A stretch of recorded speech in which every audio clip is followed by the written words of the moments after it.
মানুষ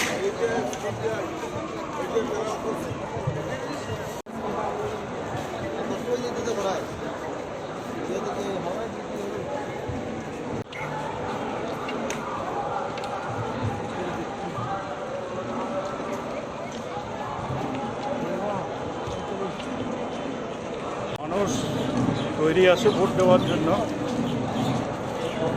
প্রশাসন গতবারের যেটা বিরুদ্ধে বললেন, গতবারের লোকসভা ইলেকশনে যেভাবে প্রহসন করেছে, 600 উপরের বুথে আপনার রিগিং করেছে। কিছু বুথে রি-ইলেকশনের অর্ডার হয়েছিল আমাদের প্রেশার ইলেকশন কমিশন, কিন্তু সবগুলিকে দেয়নি। এবার মানুষ ঐক্যবদ্ধ, সংঘবদ্ধ, বিজেপি লড়াই করছে প্রতিষ্ঠান দিয়ে, আপনার CID, ED, income tax, election commission এগুলিকে সঙ্গে নিয়ে।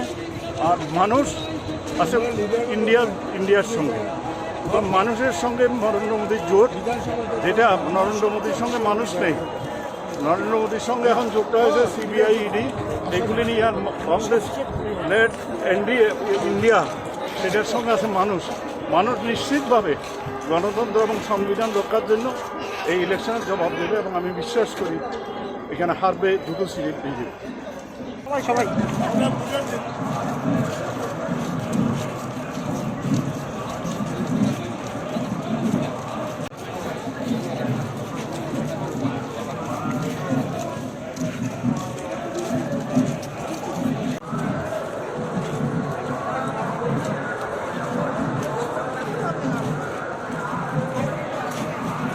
এবারে নির্বাচন বিজেপি ব্যর্থতার উপরে ইলেকশনটা হচ্ছে। বিজেপি তো চরম ব্যর্থ সর্বদিক দিয়ে। সেই কারণে ত্রিপুরার রাজনৈতিক সচেতন মানুষ এবং উচিত শিক্ষা দিতে। এবং আপনারা দেখেছেন এক সময় কংগ্রেস সরকার ছিল, এমপিতে কিন্তু সিপিএমকে দিয়ে দিত, সেই দশরথ দেব আর বীরেন্দ্র। সেই রকম হতে পারে। দুর্নীতি আছে আর প্রমাণ, প্রতিদিন সরকারি দপ্তরের টাকা লুট হচ্ছে। সেই কারণে আমরা বিশ্বাস রাখি রাজনৈতিক সচেতন ত্রিপুরার মানুষ সঠিক দিশা দেখাবে। আপনারা কি মনে করছেন ফ্রি অ্যান্ড ফেয়ার ইলেকশন হবে? ফ্রি অ্যান্ড ফেয়ার ইলেকশন কষ্ট আছে। এর আগেও গত লোকসভার নির্বাচনেও 600 উপরে পোলিং সেন্টারে রিগিং করেছিল, যা ভারতের ইতিহাসে বিরল ঘটনা। দেখা যাক, আমরা রেসিস্ট করব।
লোকসভা নির্বাচনে এই প্রথম প্রতিদ্বন্দ্বিতায় অবতীর্ণ হয়েছি। রাজ্যবাসীর শুভেচ্ছা, তাদের গণদেবতাদের আশীর্বাদ নিয়ে আজকে মনোনয়ন জমা দিয়ে গণতন্ত্রের যে লড়াই, এই লড়াইটাকে শক্তিশালী করতে সমগ্র দেশের সঙ্গে আমাদের রাজ্যেও মানুষ আজকে তাদের অধিকার হারিয়ে বসে আছে। ভয় ভীতি সন্ত্রাসের মধ্যে দিয়ে এই রাজ্যের বিজেপি দল ক্ষমতা কুক্ষিগত করতে চাইছে। সাধারণ মানুষ প্রতিবাদী হয়েছে। আসন্ন নির্বাচনে তার প্রতিফলন ঘটবে। আমি একজন জাতীয় কংগ্রেস দলের ইন্ডিয়া জোটের প্রার্থী। আমি সকলের আশীর্বাদ চাইছি। স্যার, আজকে কানাইয়া কুমার আসার কথা ছিল।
ভারতের জাতীয় কংগ্রেসের মনোনীত ইন্ডিয়া জোটের পার্টি আশিস শাহকে হাত চিহ্নে ভোট দিন। ভারতের জাতীয় কংগ্রেসের মনোনীত ইন্ডিয়া জোটের পার্টি আশিস শাহকে হাত চিহ্নে ভোট দিন। গরিব মহিলাদের 1 লক্ষ টাকা পেতে ভারতের জাতীয় কংগ্রেসের পার্টি আশিস শাহকে হাত চিহ্নে ভোট দিন।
নিশ্চয়ই 5 বছর শেষে আরেকটা নির্বাচন, নতুন সরকার তৈরি হবে, বিভিন্ন দল বা জোটের তাদের কর্মসূচি রূপায়িত হবে।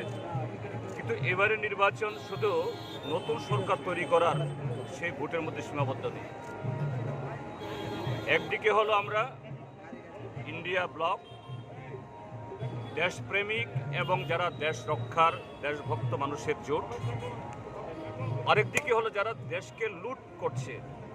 গত 10 বছর, গত 7 দশক ধরে এই দেশে যা অর্জিত হয়েছে এগুলাকে যারা ধ্বংস করে দিচ্ছে এবং আরও ধ্বংস করার জন্য উদ্যত হচ্ছে, তাদের সাথে দেশপ্রেমিকটা লড়াই। সমস্ত দেশপ্রেমিক শক্তি সমাজের সমস্ত অংশের এই ইন্ডিয়া জোটের পক্ষে আছে এবং এই নির্বাচনে এই কেন্দ্রে এবং অপর কেন্দ্রে আমাদের প্রার্থী আশিস কুমার সাহা এবং রাজেন্দ্র কুমার রিয়াং গত 6 বছর ধরে আমাদের রাজ্যে যে অপশাসন এবং 10 বছর ধরে এই দেশকে যে ধ্বংসের কিনারায় নিয়ে যাওয়া হয়েছে তার হাত থেকে রক্ষা করে বিপুল ভোটে আমরা জিতব।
मुद्दा है उसके बारे में थोड़ा बातें। मुझे लगता है कि 10 साल से केंद्र में एक सरकार चल रही है। उस सरकार में लगातार अन्याय हुआ है, युवाओं के साथ हुआ है, महिलाओं के साथ हुआ है, किसानों के साथ हुआ है, मध्यम वर्ग के साथ हुआ है, श्रमिकों के साथ हुआ है, उन लोगों के साथ हुआ है जिनकी हिस्सेदारी बहुत कम है और जिनकी संख्या बहुत ज़्यादा है।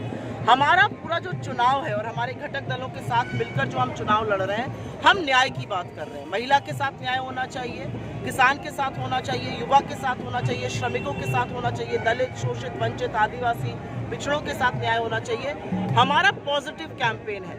लेकिन हाँ, 10 साल के बाद जब चुनाव हम करने जा रहे हैं, जब चुनाव लड़ने जा रहे हैं, तो ये देश की जनता कुछ सवाल पूछ रही है नरेंद्र मोदी जी से। वो पूछ रही है कहाँ है वो 2 करोड़ सालाना रोजगार, कहाँ है 15 लाख रुपए, क्यों नहीं गैस 400 पे बिक रही है। आपने तो लोगों को कहा था रोजगार देंगे, आपने तो पकौड़ा तलने लायक भी नहीं छोड़ा। लोग पूछ रहे हैं कि रुपया और डॉलर का दाम क्यों नहीं सेम हुआ। लोग पूछ रहे हैं 100 स्मार्ट सिटी कहाँ है। लोग पूछ रहे हैं किसान की आय कब दोगुनी होगी। इस देश की स्थिति इतनी भयावह है कि हर घंटे 2 किसान और 2 युवा बेरोजगारी की वजह से अपनी जान ले रहे हैं, लेकिन सरकार को कोई फर्क नहीं पड़ता है। हम, हमारे घटक दल, हमारे प्रत्याशी इन्हीं बातों को लेकर जनता के बीच में है।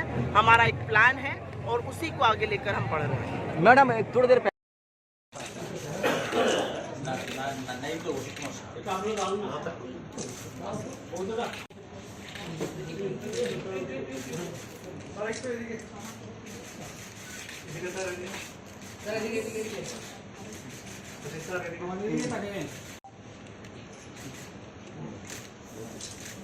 Okay.